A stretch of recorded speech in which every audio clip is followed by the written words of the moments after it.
Roger Dawson, Secrets of Power Negotiating. Inside Secrets from a Master Negotiator.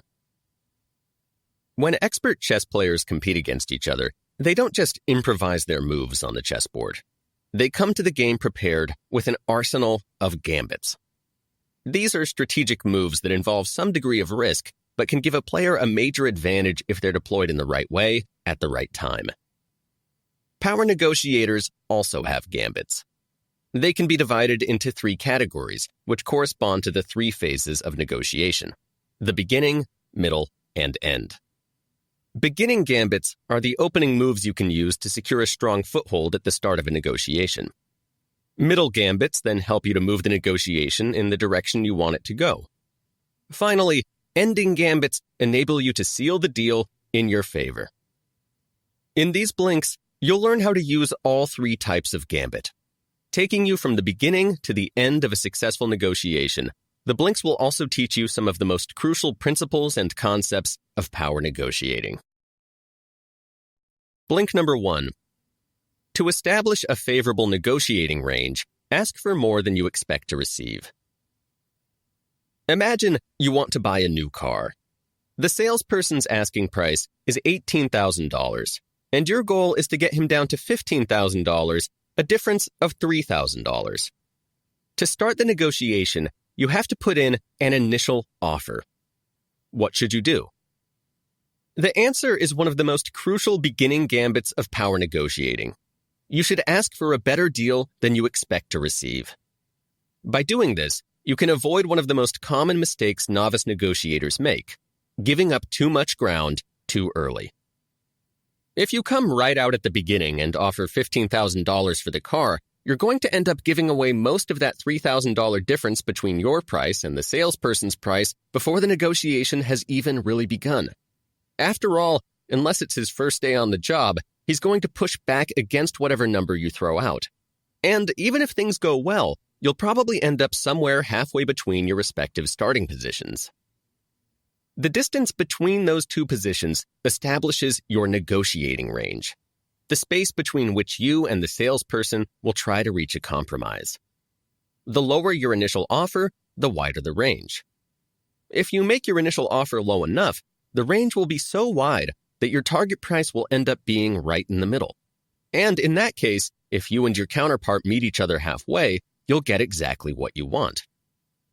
That's what's called bracketing, making an initial offer that turns your target price into the midpoint of the negotiating range.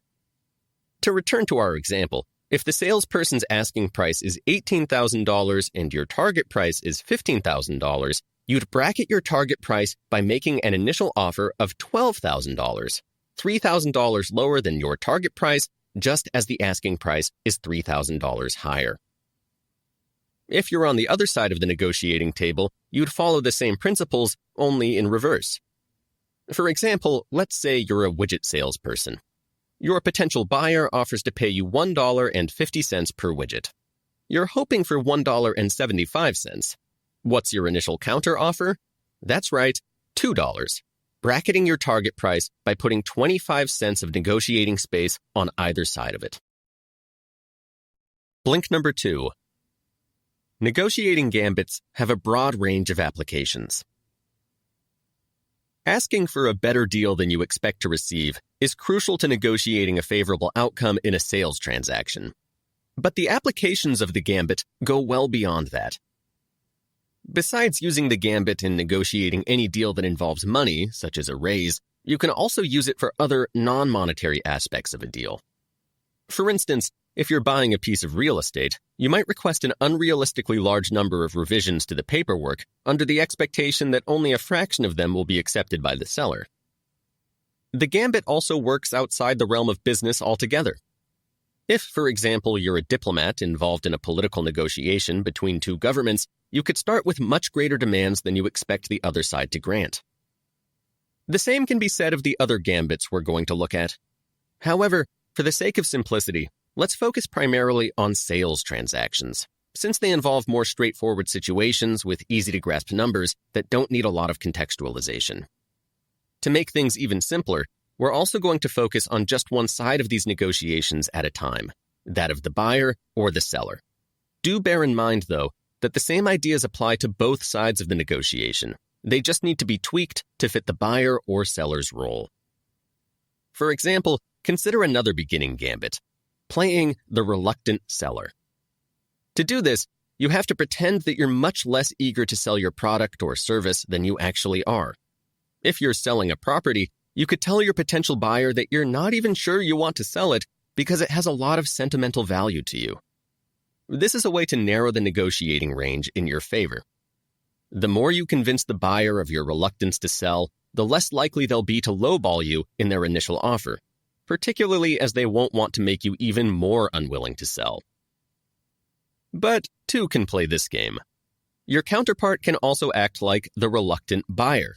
They just need to convince you that they're not so interested in purchasing your property. For instance, saying that there are many other well-priced options they're considering is one tactic. It might tempt you to lower your asking price, narrowing the negotiating range in their favor. Blink number 3. Carefully chosen body language and verbal language can have a big impact when negotiating.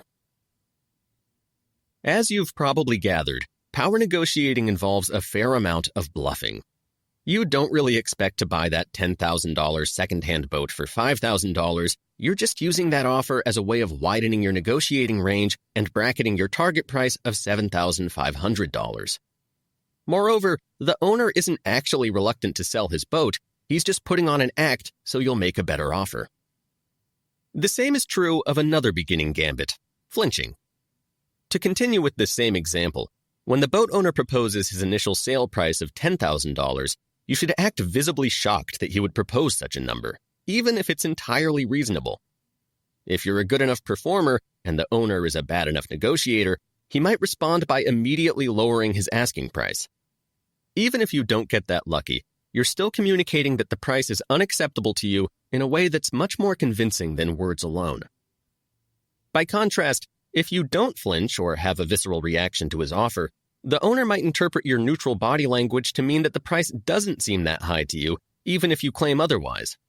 This might lead him to see your words and counteroffer as just a bluff, which will encourage him to stick closer to his asking price. Yes, body language is important in negotiating, but words can be just as powerful. This next gambit involves using a simple 7-word phrase. It's called the vice technique. To use it, let your counterpart make her initial offer. In response, and with a calm voice, you then say, "You'll have to do better than that." The next move is hers. The point of this gambit is to put the negotiating ball right back in her court. So let it stay there until she does something with it. If she's a novice negotiator, she might respond with a better offer, improving your negotiating range before you've even made a counteroffer.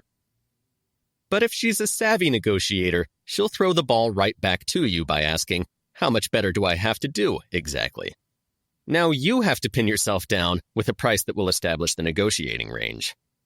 Keep this countermeasure in mind if someone tries to use the vice technique on you.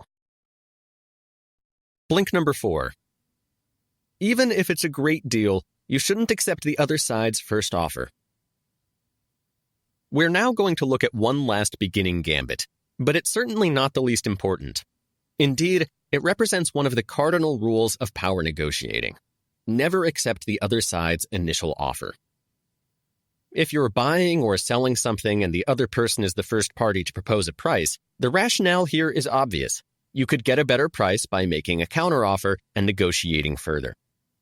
But what if you're the one receiving an initial counteroffer? And what if it seems like a great deal? Your inclination might be to pounce on it. Don't. To see why you shouldn't, imagine you're buying a used car from an acquaintance. You ask him the price. He says $5,000. You want to pay $4,000, so you counter by offering $3,000. And then, without a moment of hesitation, the man says, "All right, sold. It's yours." On paper, this sounds like a cause for celebration. You just beat your target by $1,000 without even having to really negotiate. In reality, though, your mind's alarm bells would be going off. Because if the man was that quick to sell you his car for nearly half his asking price, perhaps there's something wrong with it. You'd also leave the negotiation frustrated with yourself for not pushing your luck even further. If it was that easy to get him down to $3,000, what would have happened if you'd offered an even lower amount, say $2,000? Perhaps you could have gotten an even better deal. Now you'll never know.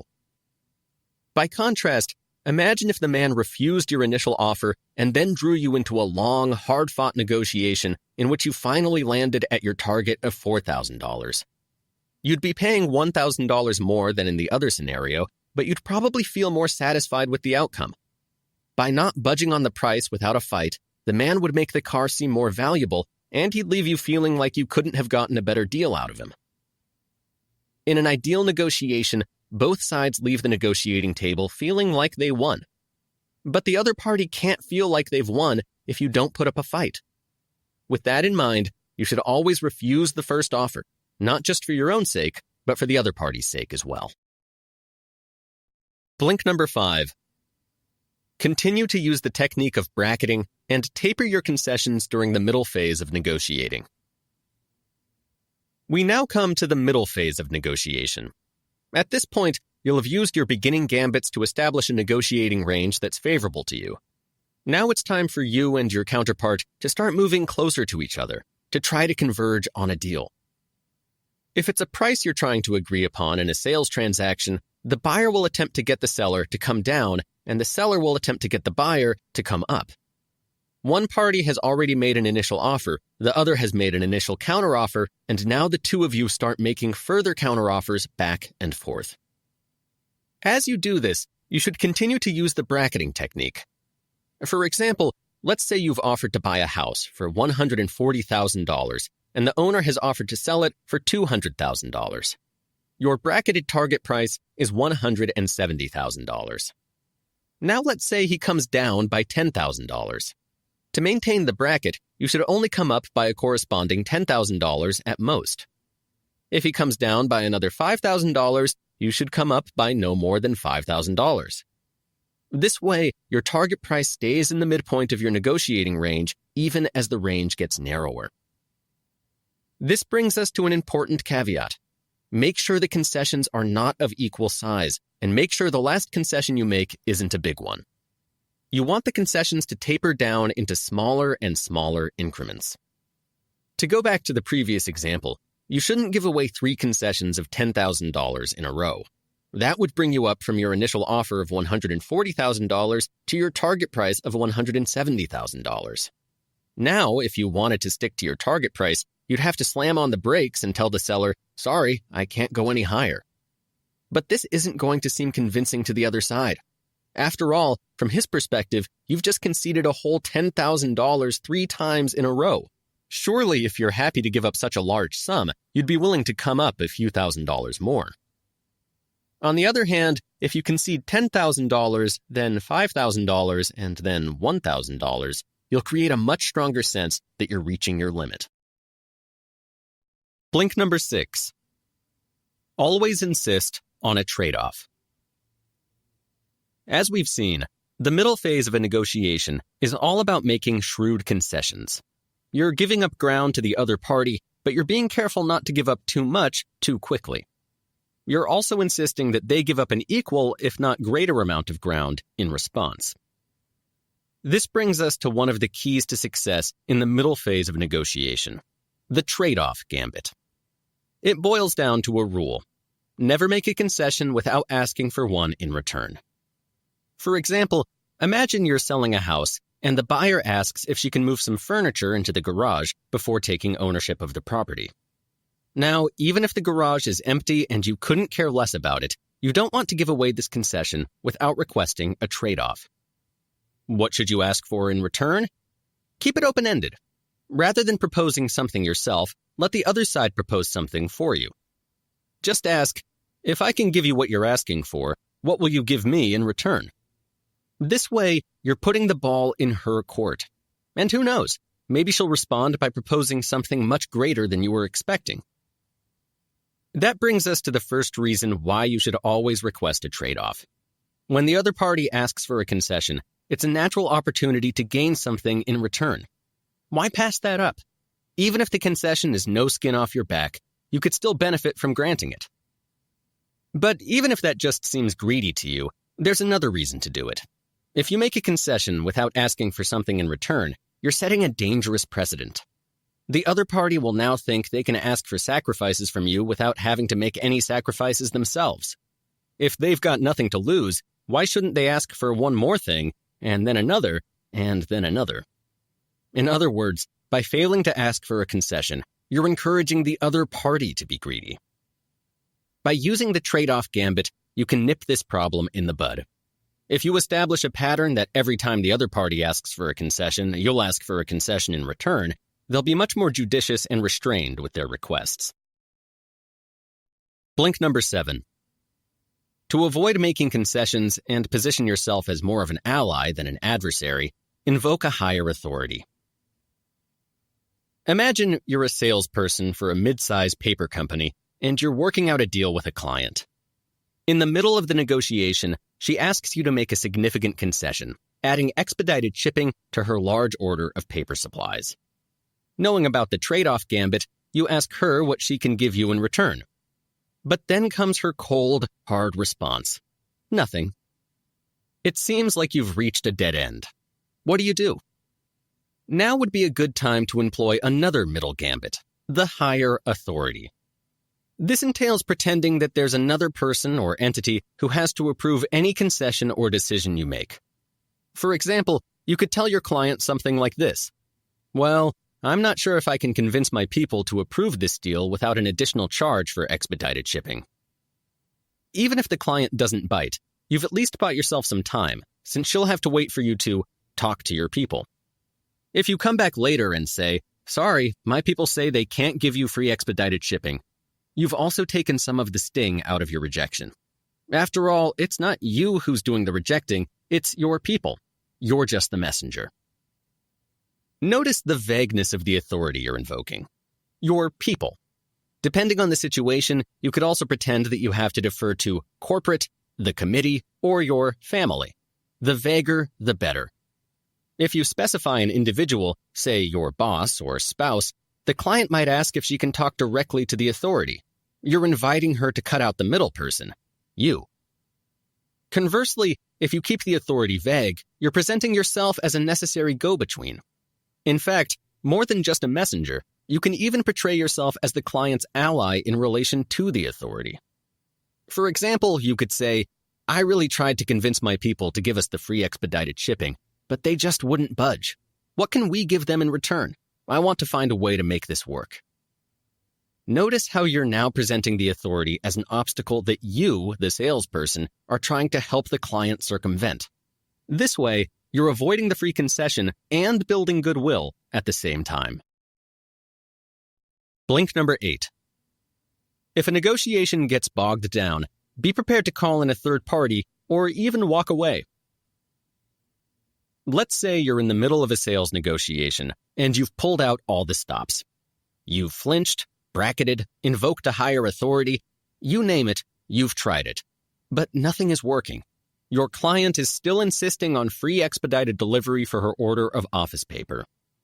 Now it seems like the negotiation has truly hit a wall. How do you break through it? If you're really stuck, one option is to bring in a third party to provide a fresh perspective and propose a new solution. This could be a neutral third party, like a professional mediator or arbitrator, but it could also just be someone who can play the role of intermediary, even if he's technically on your side. For example, as a salesperson, you might call in your manager. As an added bonus, such an intermediary's words might carry more weight for the other party than yours. Perhaps the reason your client is continuing to insist on free delivery is that she just doesn't believe you when you say it's impossible. Maybe she thinks you're just trying to increase your commission. In that case, your manager's no might sound a lot more resounding. But what if the other party really digs in her heels? And what if it's about something that's truly unacceptable to you? The answer is one of the most crucial secrets of power negotiating. Be prepared to walk away from the deal and project your ability and willingness to do so. One simple way to do this is to make it clear that you have alternative options. For example, you could mention that you have other prospective clients you could sell the same product to. You don't need to make this particular deal with this particular client. Projecting walk-away power is one of the most effective ways to strengthen your hand as a negotiator. If the other party senses that you have it, and if she really wants to make a deal, she'll be reluctant to push you too far and ruin the deal over a single concession. If, however, she senses you're unwilling to walk away, she'll be much more inclined to stick to her guns and push her luck. After all, if it seems like you need to make the deal, then it's reasonable for her to assume you'll eventually cave in. Don't let it get to this point. Blink number 9. When an issue becomes a sticking point, set it aside for later. There's no shame in calling in an arbitrator or walking away from a stalled-out negotiation. If it has to happen, it has to happen. But before you take one of these more drastic measures, there are a couple of less dramatic tactics you should try out. The first is to shake things up. There are many ways to do this, depending on the situation. You could change the setting of the negotiation by suggesting you continue the conversation over dinner. You could lighten the mood by talking about your hobbies or some juicy industry gossip. You could bring in some fresh energy by switching up the members of your negotiating team. Whatever you do, the point is simply to thaw the ice and keep the flame of the negotiation alive. Another option is to use the set-aside gambit. The idea behind this gambit is that when you reach an impasse in a negotiation, it's usually about just one or a few of the many issues you're trying to work out with the other side. For example, if you're trying to sell a custom-built product, the sticking point could be the time frame for designing the prototype. The client is insisting on just a month. You know that's impossible, and so you're trying to convince him you need more time, but he just won't listen. There are still a wide variety of other issues on which you can probably reach an agreement, though, ranging from the specifications of the product to the terms of payment. With that in mind, you should set aside the issue that's the sticking point and focus on the other ones where you can find common ground. After all, you can always circle back to the sticking point during the end phase of the negotiation. That might sound like kicking the can down the road, but it serves a very strategic purpose. Having worked through so many other issues and getting so close to the finish line, the other party will probably be reluctant to lose the deal over a single measly detail.